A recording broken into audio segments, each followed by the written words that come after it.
naalala niya yung time niya sa kulungan. Since nung bata siya puro gera, tapos ngayon daw na matanda na siya, gera uli. Yung family ko, pinipilit din naman nila akong umuwi. Oh, bakit pala hindi ka umuwi? Mag-isa siya eh. Hindi ko siya pwedeng iwan kasi attached na siya sa akin. Dahil sa gera ng Israel at teroristang Hamas, naging problema ng mga apektadong caregivers sa Israel ang kanilang supply ng basic needs. Nagtulungan ang Operation Blessing at National Federation of Filipino Communities para magbigay ng Filipino food products at hygiene kits sa 2,000 Filipino migrant workers sa Israel.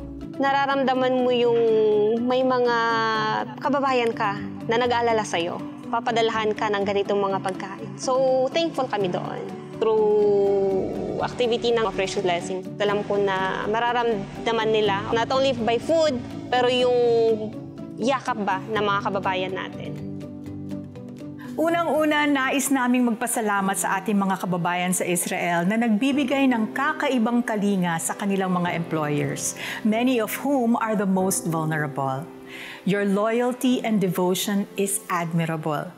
We also want to say thank you to all our donors for giving us this opportunity to be a blessing to them. Nabigyan tayo ng pagkakataon to encourage and give them strength to keep going.